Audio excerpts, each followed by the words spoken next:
Hey there, I'm Gilad Barash, and welcome to Who's Your Data, the podcast that deals with how data influences life and how life influences data, the human side of data analytics. Hello, everybody, and welcome to the Who's Your Data podcast. This episode is fire. No, literally, it's about fire and water and climate research. We talked to Professor Naomi Tague of the UC Santa Barbara Bren School of Environmental Science and Management about her research predicting and forecasting forest fire frequency and severity in California, as well as modeling how water flows through these landscapes. We discuss how she does her research, what data is used in the models, and how machine learning helps at different points, from making sense of raw data to helping understand model outputs. We also discuss how society benefits from her work, from urban planning to forest management. Finally, we talk about the state of climate research today and demystify the two most important things that you need to know about it. See what I told you? This episode is fire. Join in our conversation, and don't forget to like, subscribe, review, download, and share. So let's get to the interview. Naomi, welcome to the Who's Your Data podcast. How are you doing today? Thanks, Gilad. It's great to be here. I'm looking forward to this. And you are coming to us from Jerusalem, right? I am, although I'm actually formally a professor in California at UC Santa Barbara.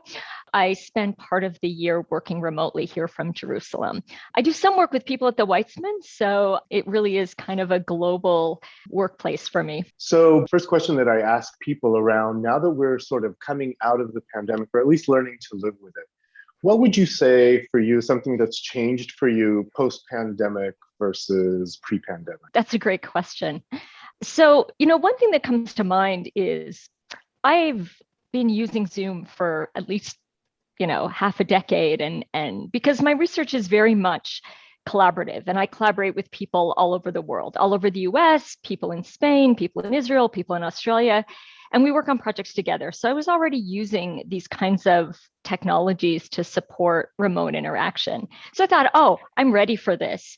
And then I had to teach courses, right? And I had to deal with students, and I had to do all these other things online. And I learned a lot about how you do that well. Things I hadn't really thought of before, like it matters what you wear. That people get tired on Zoom. So you have to come up with ways to make it interactive and give people breaks. So I think I learned a lot. And then I think kind of conversely, I've come to really value even more those face-to-face interactions in my research. And I think when you go away from something, you come back, you see it with new eyes. And I really see collaboration in person in new eyes. Yes, you appreciate those face-to-face time moments more. Naomi, you're a professor of eco-hydrology and eco-informatics at the Bren School of Environmental Science and Management at UC Santa Barbara, as you mentioned. Can you explain to us what that is? I know, eco-hydrology and informatics is kind of a mouthful. So we can break it down. How's that? Yes, please. Okay, so hydrology, I study how water moves through landscapes, right? You can think about it. When it rains or snows, where does that water go? How long does it take to get to the stream? Does it go into groundwater? And then I also study plants, but plants really as you can kind of think of them as little carbon cycling processing machines that use water. And just to give you a sense, people often don't realize, if you take the forested area in the US, those forests use as much water as comes out of the Mississippi River in a given year. Plants use a crazy amount of water. So if you want to understand what's happening to water, you actually have to understand what's happening to plants. And then kind of on the other side, plants need water. And so understanding things like how fire risk or, increasingly because of climate change, we're seeing lots of forest mortality. Understanding where that's happening, are fires going to get more severe? Are plants going to die? You need to understand water availability. So it really is, there's lots of reasons why you want to look at water and plants at the same time.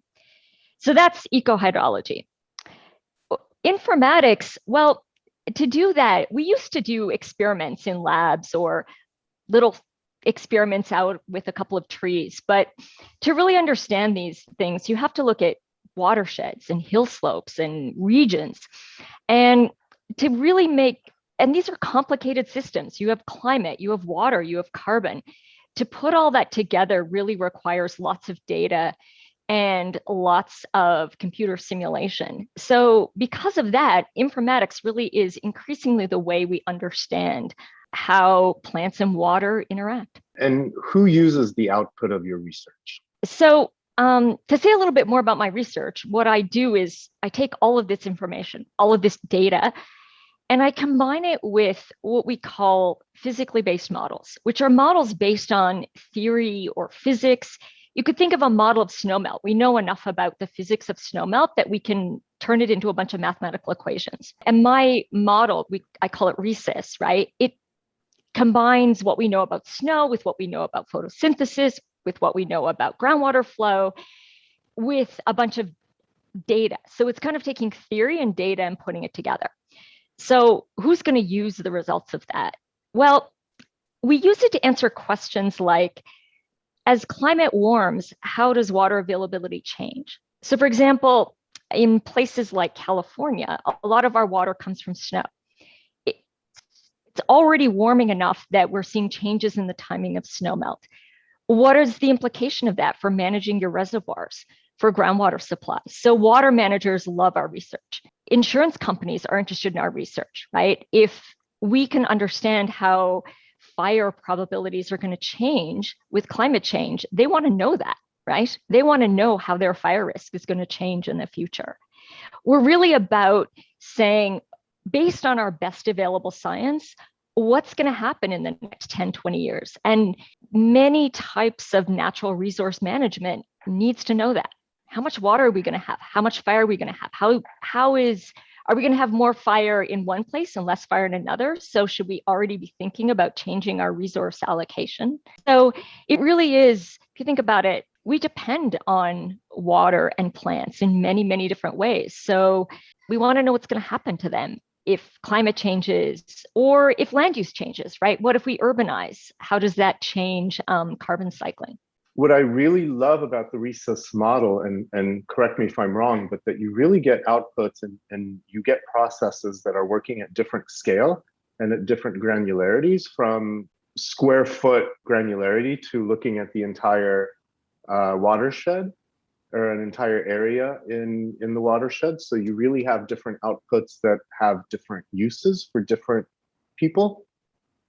Yeah, that's exactly right. So, one of the things we model in RESIS is how the stomats in a leaf work, right? Which is really fine scale, right? What causes them to open and close? Because that determines how productive the tree is going to be, how much water they're going to use. Ecophysiologists, they spend a lot of time measuring what's happening at that really tiny leaf scale. But it's hard to say anything about things we care about, like how much water you're going to have in the stream or how much fire you're going to have, if you just know that for one little leaf. So a lot of what we do is say, okay, well, that leaf is part of a tree. That tree is using water that's in the soil. How much water there is in the soil is going to depend on where you are along a hill slope. Are you down near the stream? Are you up on the ridge?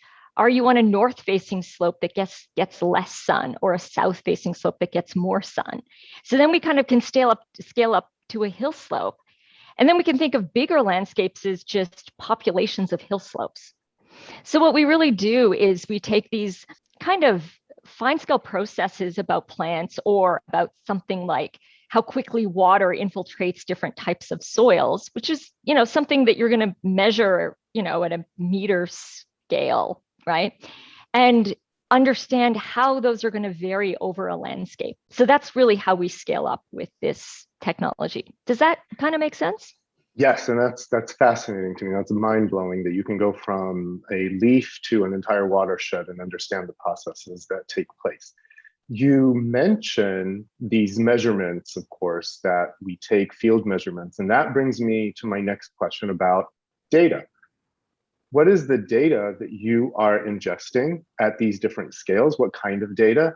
And it makes me think, and I'm really, really glad that I have a real life climate scientist to talk to today, because I have all these questions in regards to, For example, over the last 20 years that RESIS has been running, has the data changed? Has the kind of data changed, and or the type, and versus, is it field measurements versus satellite data, or maybe there are other automated measures? The volume of data has probably changed over the last 20 years.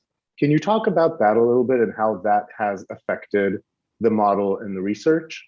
Yeah, data. We love data. The more data, the better to some extent, right? So in the early days of this kind of modeling, really often all we had were digital elevation models, right? One of the first big data things that came online were just models of, data that told you what the topography was like, right? If you click on Google and you see the topography, right? It was that data's been around for decades, right? We kind of know what the elevation is. So that's all we had. Now we're ingesting satellite data, and satellite data has also been around for a couple of decades, but increasingly we have better satellite data. And by better, I mean higher spatial resolution, right? We can get down at finer spatial scales, and actually better what we call spectral resolution. So the signals that they're getting from the remote sensing data are finer, and we're able to learn more. We used to be able to just tell that there was some kind of green mass sitting on the landscape. Now, sometimes we can actually know what it is. Is it a pine? Is it a Aleppo pine tree, or is it an oak tree? Remote sensing data has also gotten better. We're in the era now of something called LiDAR, which gives you, centimeter scale resolution information. And so we can say a lot about what the structure of a forest is. And so we use that with our model in multiple ways, right? Sometimes we use it as inputs to kind of create the initial conditions on a landscape. Sometimes we use things we learn from the patterns in those data to help us reduce uncertainty in some of the unknowns, things in the model that we don't know, we can kind of infer from that data. But I want to be careful to say that, like, okay, there's satellite data, there's all these big data sets, but still, there's a lot we don't know that we're still learning by really small scale on the ground field measurements, right? We're doing crazy things now, like it's easy to do remote sensing above the surface. It's much harder to do remote sensing below the surface, right? So people have been doing crazy things like drilling down 30 meters with these new drills and taking kind of oh wow, okay. Yeah, or sending pulses into the earth to see how quickly they come back, to try to create like almost an image of what's happening below the surface. For years, we've been using something called flex towers, where you measure the turbulent eddies above the land surface, like vegetation. And from that, you can actually measure how much water the plants are taking up and how much photosynthesis they're using by how much carbon. It's very cool. There's always these turbulent eddies in the air above you, right? And you can measure how much carbon is going in the upper part of the eddy versus how much is in the down part of the eddy. Really cool. We're just cool, walking around the forest, not realizing there are all these eddies going on all around us. If you could see it, you'd be surrounded by all these little turbulent eddies, right? Like imagine a smoke, if you take smoke and if you could see it, I think you'd find it fascinating. So we measure stuff like that, but we can only measure those things in little places. So then we still have to use the model to try to integrate those point measurements into something meaningful. Say something. Did I answer your question about data? Yes. There's so much to say about data. Yeah, exactly. I'll say one more thing about new data sets beyond remote sensing. Kind of a thing we're using a lot now are sensor networks, which are different than remote sensing, which kind of gives you spatial coverage. But you could have little sensors everywhere and turn them into networks, right? And that's kind of been it. And we're able to use wireless technology. So you might have some of those sensors in places that you normally can't get to easily, right? So we've learned a lot from that, or from even using new understandings of isotopes. So we can use we kind of like go into a tree and take a sample of the water that's in the stem and look at its isotopic composition. And then we can tell a little bit about where that water must have come from. So these kinds of data points Like you said, they're not remote sensing, but they're technologically sophisticated. So then the question is, what do we do with all of this? And I think there's two things, right? Sometimes these field experiments teach us something about one of the mechanisms we're representing in the model. Let's say I was talking earlier about how plants open and close their stomats, right? From these flux towers, these eddy covariance flux towers, we've learned about what are the conditions that cause them to close their stomats. So we changed the theory that we embedded in the model. There was like a new theory about how they did that. So sometimes it actually means we change the way we represent certain processes in the model. That doesn't happen so often, but it does happen. Most of the time, we're using this data to what we call calibrate our models, right? Some of the parameters, we don't know their exact values. So we look at these measurements and we compare these measurements to what the model thinks they should be. And we use that to adjust certain parameters in the model. It's kind of like fitting a regression line, if you've ever done that. So I know traditionally the rhesus model worked on hydroecology and water measurements in watersheds. But you mentioned that you've been doing work around modeling fire. Is that using the same data, or what kind of data do you use for modeling fire? In many ways, it's very similar data. A lot of the data, a really important piece of data you need for all of these types of models are fine resolution climate data, right? We need to know how precipitation and humidity and temperature are varying at really fine spatial scales. That's true if you're trying to estimate stream flow. It's true if you're trying to estimate fire probabilities. So that part of the data stays the same. What are the tricky things about fire? Although if you're in California, you probably think they happen all the time. They happen very rarely, right?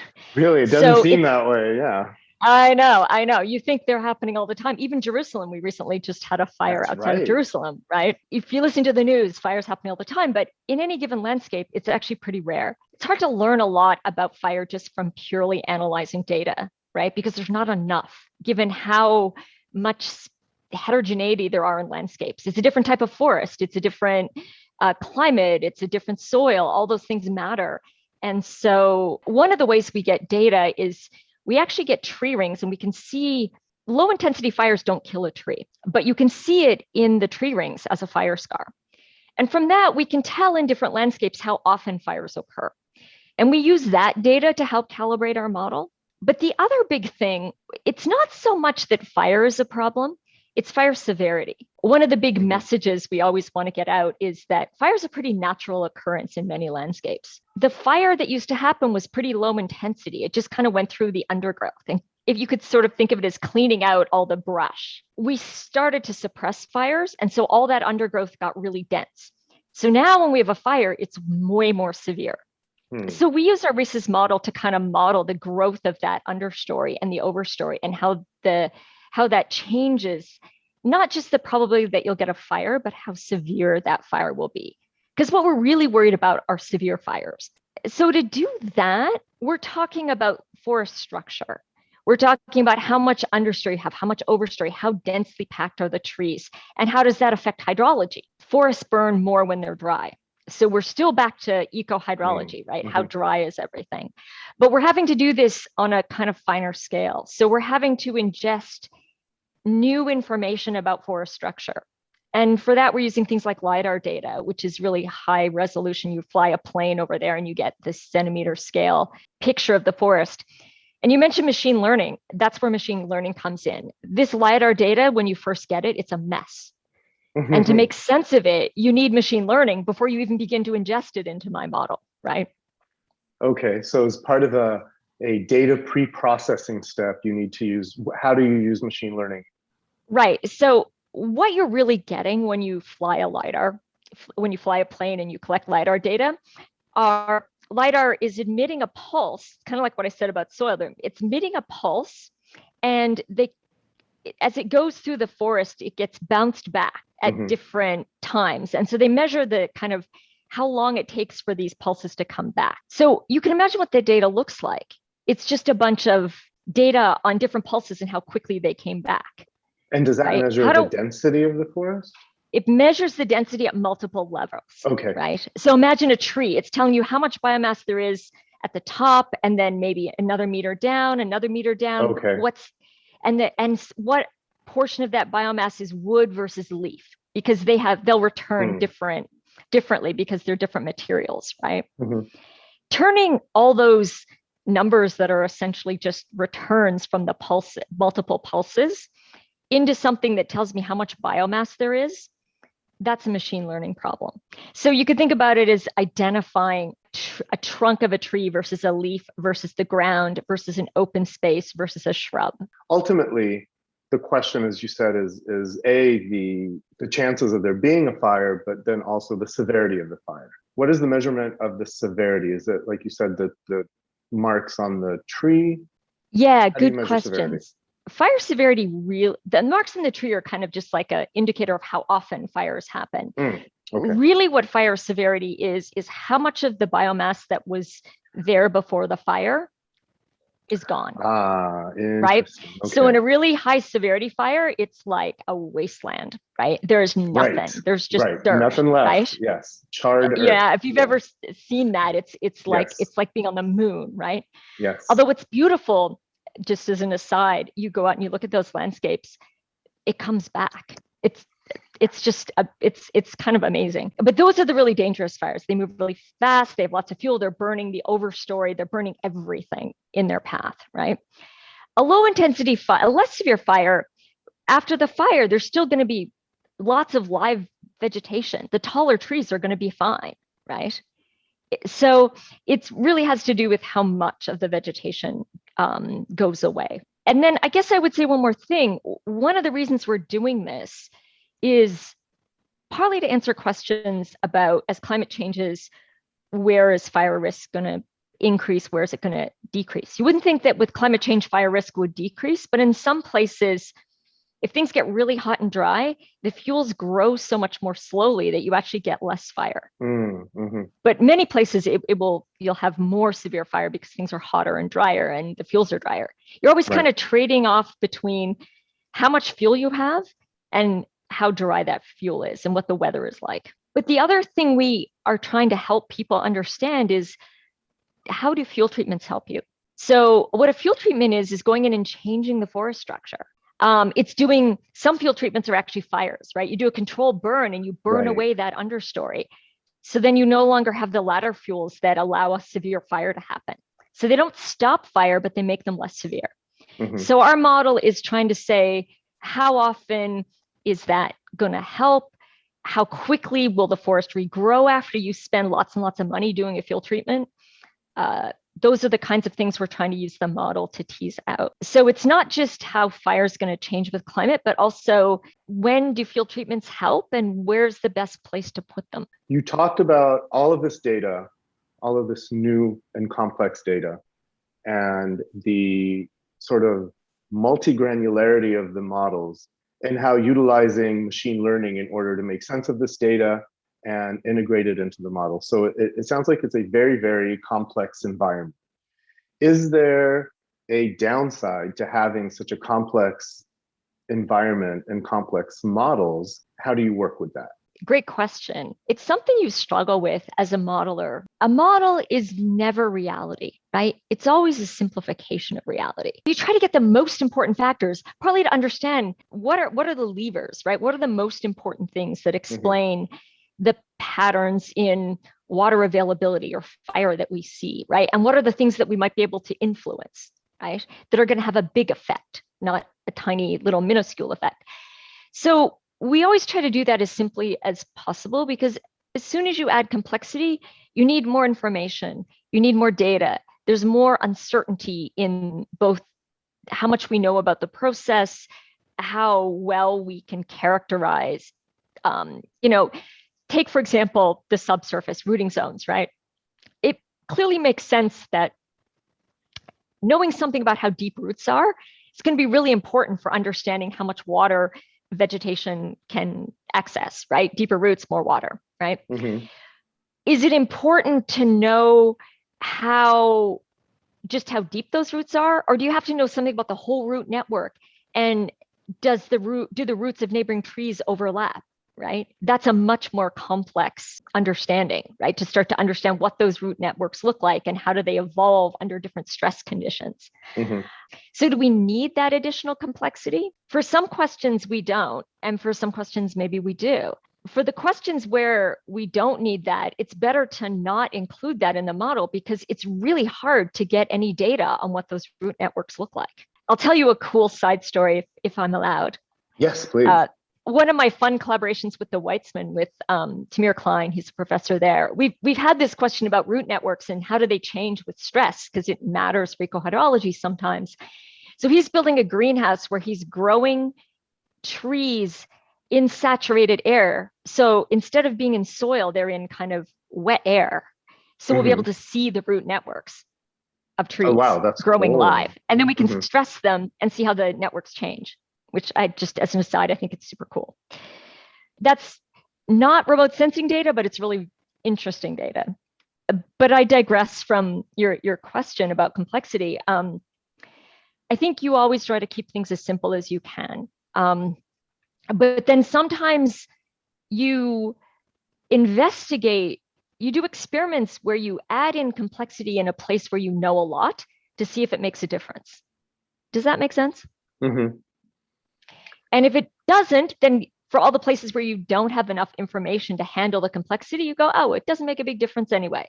And if it does, then you try to find new data to help reveal what you need to know about these complex processes.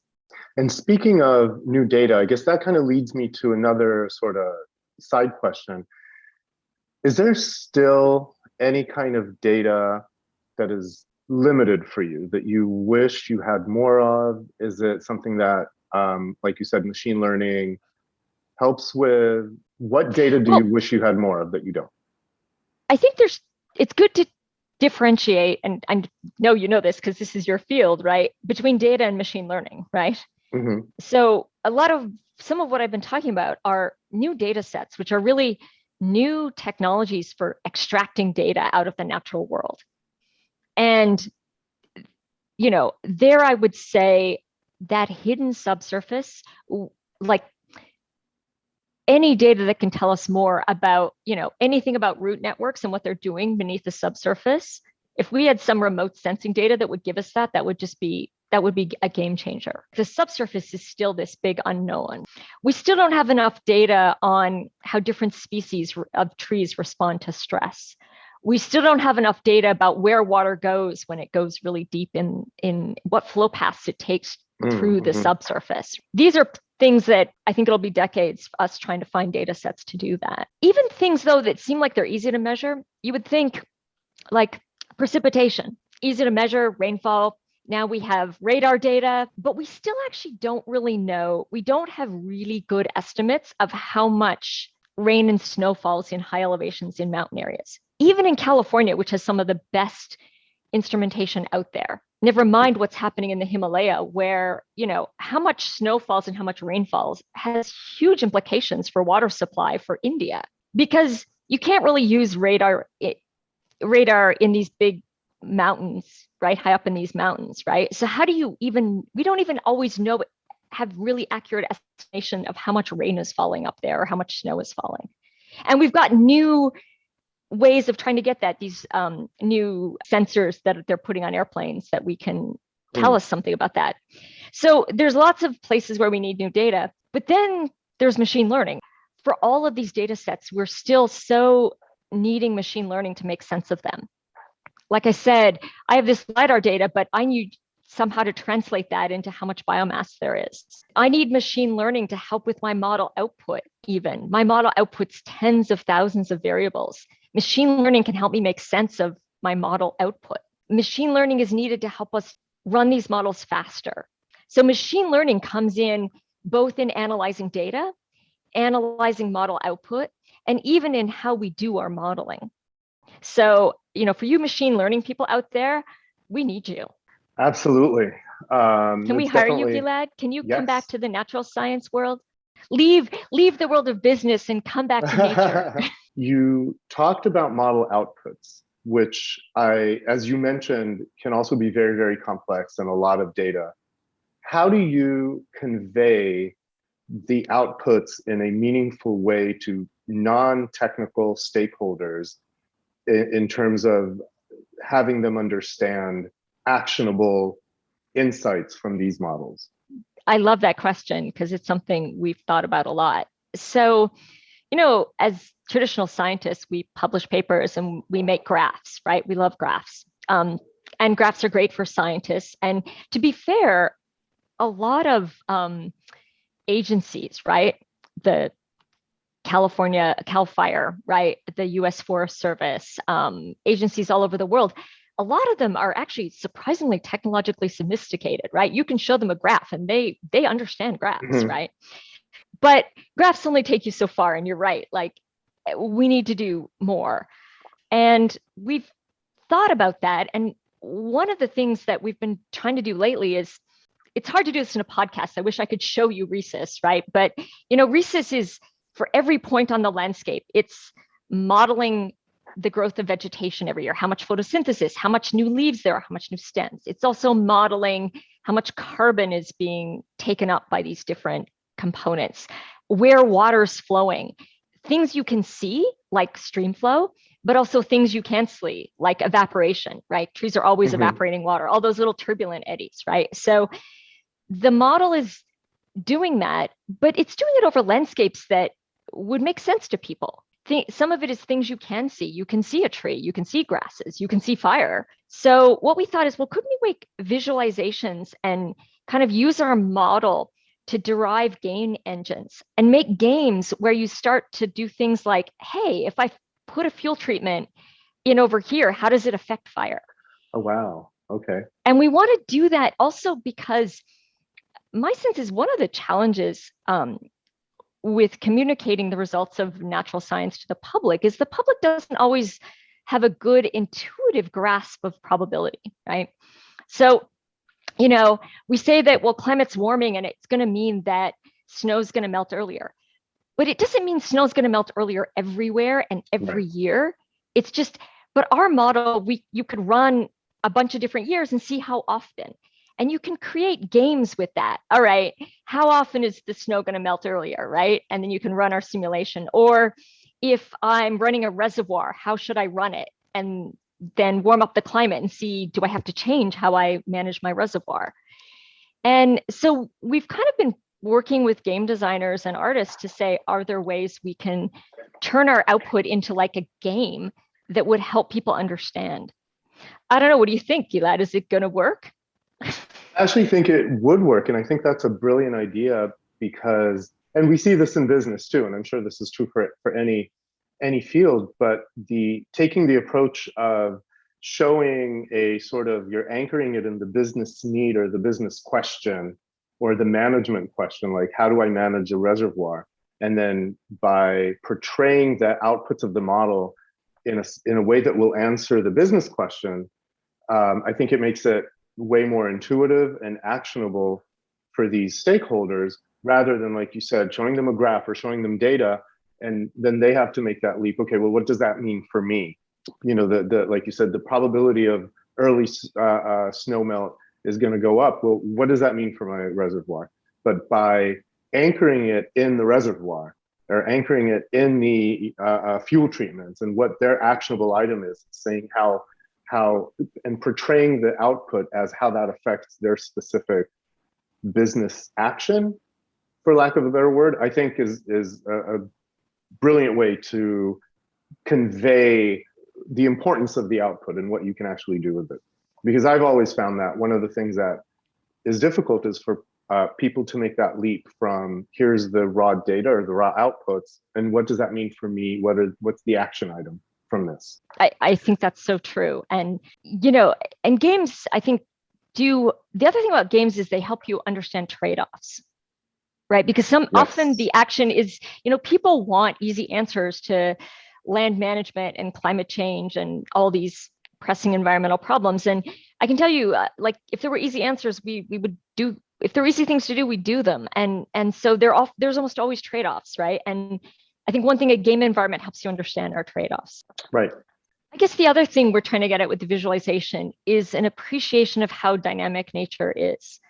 even an urban environment. Like you said, you don't walk through a forest or even walk through your little neighborhood park and see that these plants around you, they're sequestering carbon, they're using water. There's all this stuff, like there's stuff happening. And part of also what we want to do with the visualization is show people that these things are doing stuff that you can't see. So it's kind of making the invisible visible. Yeah. If you have a tree where you start to see the water, see the carbon coming in and out, like that stuff is Right. what would be super cool. And we've thought about doing this. We haven't done it yet. But if you could walk around and see an actual tree on the landscape with VR glasses, and then we could show you the graph of what it's doing. Right. So you could link that graph with an actual tree that's actually using water. Right. So the metaverse is coming, and you could just be taking a walk through forests and seeing all the eddies all around you. And I think that would be really, really cool. Climate research and climate change, of course, has been very much in the news in recent years and has been growing more so, especially with right now, this is germane with the climate conference in Glasgow. If there was one myth that you could dispel around climate change and climate research as a climate researcher, what would that be? Again, a great question, Gilad. Can I give you two? Yes, please. As many as you can think of. The first is people still think, oh, this climate change that's happening in the future. And I think it's really important to realize that we've already had climate change. It's not coming, it's here, right? And you can look at, we've talked about snowmelt in the Sierras, right? I could show you trends in snowmelt in the Sierras, and it's melting earlier. And this is having really big impacts on fire, on water availability, right? Like climate change isn't the future, it's now, it's already happening. And I think that's an important thing to get, because it means we have to already be adapting to something that's shifted. And people are only starting to catch up with that. Like you have to think about water resources in a new normal. It is not the same. So I think one thing is that climate change is already here and you already have to be adapting to it. The other one would be that going forward, climate change, you talk about Glasgow and everyone's talking about these targets like 1.5 or 2 degrees warming. And I have some sympathy for the public who go, well, so what if it's 2 degrees warmer? Like it was 2 degrees warmer this morning than it was this evening and I didn't die. Right. And I think part of that is that climate, when we talk about that warming, that's average warming, but embedded in that average is two things. One, climate change affects different places differently. The Arctic, for example, is the rate of warming, it's much greater than it is at the equator. It's not the same everywhere. And the impact of that heating, it's not the average, it's the extremes. It's the extreme heat events that comes with that. It's the changing of the water back to water. One of the biggest impacts of climate change is the effect on precipitation. It doesn't just mean that things get warmer. It means that in general, places that are drier get drier and places that are wetter get wetter, bigger floods, bigger droughts. So it's that you have to translate those averages. Their averages are misleading. They're right? Very misleading. Yes, we try to avoid using them. Yes. Yeah, and what's funny about Glasgow, the climate change discussion has kind of centered around averages, but you and I know that averages are incredibly misleading. Yes. And the impact of climate change is not because of the averages and the impact of temperature on other things. That's very, very fascinating. So there seems to be, I guess it's a question on one hand, it seems to be really, really oversimplified the conversation about climate change. But on the other hand, you can't get too technical and too in the weeds about it and too sophisticated. It needs to be at a level where the public understands and can process it. But maybe this kind of conversation around just average temperature, yes, 2 degrees a year, just doesn't sound compelling. Well, this takes us back to what we were talking about earlier, right? The need for things like visualizations or the need for things like games, the need for, because everyone goes, oh, well, we have, like, I hear this a lot. Oh, well, it's for policymakers or the public. We have to make it super simple. And I feel like, yeah, there's truth to that, but let's not underestimate the public. Maybe there are ways we can help them understand the complexity rather than always going to the simplest like kind of knee-jerk, oversimplified explanation. Like sometimes I think that gets us into trouble. And so can we try to help the public understand even just a little bit more of the complexity? I think the onus is on us to do that and not always underestimate policymakers and the public, but to start helping them understand how these things work. Absolutely. I think that it's a fascinating topic, and I could spend just an hour talking to you about that, about how to communicate results to your target audience in the right way. I'm sure you've done that in like, it would be great to hear from you how you've been doing that in your fields, right? Because I'm sure you run into the same problem. Yes, and actually, and I was just talking about this at a meeting the other day, in terms of there's the art of communicating data stories. That one of the things that I found that has been fundamental in sharing data stories is that there has to be a balance between showing something that is intuitive, that will give your stakeholder confidence in the data, meaning that it's something they'll be like, oh yeah, this makes sense. And something that is surprising, and they're like, oh, I never thought of this. And this is why it's important. And this is why this research is important. You have to find that balance, because if you go to the extremes, one way or the other, then you miss the mark. Because if everything that you show is intuitive, then they're like, well, what do I need this research for? Or what do I need these insights for? Like, you're not telling me something I don't know. But if you show them only things that are surprising to them, then they think, well, I don't really have confidence in this data, because none of this makes sense to me, because it's not intuitive. It's not what I intuitively thought. So that balance between intuitive and surprising is an art, in my opinion, that when conveying data stories, you have to get just right. And it changes based on your target audience. If it's more technical people, if it's more, business oriented stakeholders, you really have to know your audience and strike that balance between intuitive and surprising.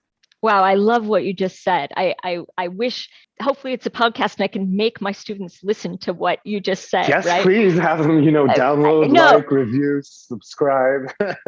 It's great. No, it's because what you said is so important. And I think we don't think about it often enough, how you really do have to do both. Like, I could think about when we publish a paper on fire, and like I said, there's that surprise where there's places where maybe fire risk goes down. But if you just show that, then no one believes it, right? But if you show, but in all these other places, it kind of does what we think, what you intuitively imagine, which is we get bigger, more frequent, larger fires, right? But here's some exceptions that are interesting. But you have to do both. And I think in many ways, we often forget to do that. And I really like that as we need to start coming up with a list of principles for if we're going to communicate complexity from data science, what are some things you should think about in your communication? Looking forward, and we're almost at 2022, starting to live with the pandemic. What are you excited for that's coming up for you in the near future? I think I've hinted at least two of them. One, we have been doing this, developing sort of a computer gaming based on the model. We've been working with some experts in human computer interface and Unity game engines. And so, but also with a local artist who translates some of our theoretical talks about things into, believe it or not, oil paintings and interesting things like that. And he helps us design the interface for the game. So I'm excited about moving forward on that. But he and I, Ethan Turpin, we also have actually been writing a book on what it takes to do art science collaboration. So we're about to submit the book to some publishers to see if we can get someone to take it to the next step. And so I'm super excited about my art science. Exciting. I will look forward to that book. So if people wanted to find out more about your research and these publications, where can they find you? We are Tague Team Lab or at .org. There's Tague Team Lab. And then I am a professor at UC Santa Barbara in the Bren School. So you can always find me there as well. Awesome. Fantastic. So thank you so much for taking the time to talk to us today. Well, thanks for joining us today and listening to this episode. Please remember to subscribe, rate, and review our podcast. And if you have any questions you'd like addressed, send them to who'syourdata@gmail.com. That's who'syourdata now, all one word, @gmail.com. Thanks, and see you next time on Who's Your Data?